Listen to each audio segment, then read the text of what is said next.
अमृता फडणवीस का जन्म 9 अप्रैल 1979 को महाराष्ट्र के नागपुर जिले में हुआ था।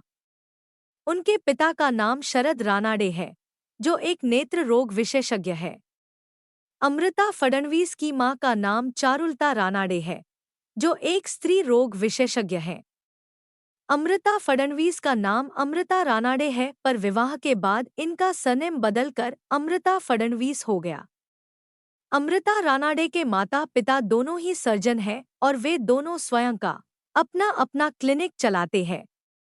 अमृता फडणवीस राजनीतिक परिवार से नहीं है। अमृता फडणवीस की शादी दिसंबर 2005 में देवेंद्र फडणवीस से हुई।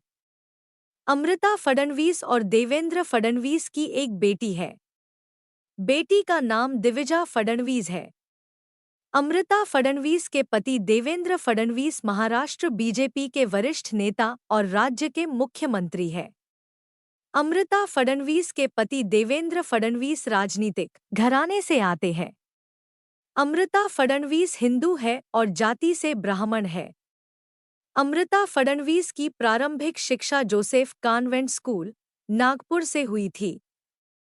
बाद में उन्होंने GS college of commerce and economics, Nagpur विश्वविद्यालय से स्नातक पूरी की। इसके बाद अमृता फडणवीस ने वित्त में एमबीए स्नातकोत्तर की डिग्री भी ली और फिर सिम्बायोसिस लॉ स्कूल, पुणे से कराधान कानून का अध्ययन किया। अमृता फडणवीस ने वित्त की पढ़ाई के बाद पहली बार वर्ष 2003 में एक्सिस बैंक के साथ कार्यकारी कैशियर के तौर पर अपने करियर की शुरुआत की थी, जबकि बाद में उन्होंने नागपुर एक्सिस बैंक की व्यावसायिक शाखा में मैनेजर के तौर पर अपनी सेवा दी। उन्हीं दिनों राजनीति में आने से पहले देवेंद्र फडणवीस भी एक्सिस बैंक में शाखा प्रबंधक के पद पर कार्यरत थे।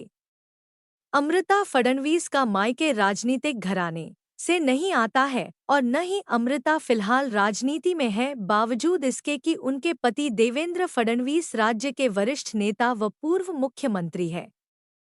पर इसका यह अर्थ नहीं है कि वह विख्यात नहीं है। अमृता फडणवीस बहुमुखी प्रतिभा वाली स्त्री है। वह कला क्षेत्र में प्रसिद्धि की ओर लगातार अग्रसर है। अमृता फडणवीस एक अच्छी गायिका है। उन्होंने बचपन से ही शास्त्रीय संगीत में प्रशिक्षण लेना शुरू कर दिया था और वह अब तक अनेकों सामाजिक कार्यक्रमों में एक गायिका के तौर पर भाग ले चुकी है। पार्श्व गायिका के तौर पर अमृता फडणवीस ने फिल्मों में सबसे पहले प्रकाश झा की फिल्म जय गंगाजल में सब धन माटी नामक गीत से शुरुआत की थी। बाद में उन्होंने भाजपा नेता गोपीनाथ मुंडे के जीवन पर आधारित एक बायोपिक संघर्ष यात्रा में एक गीत गाया था।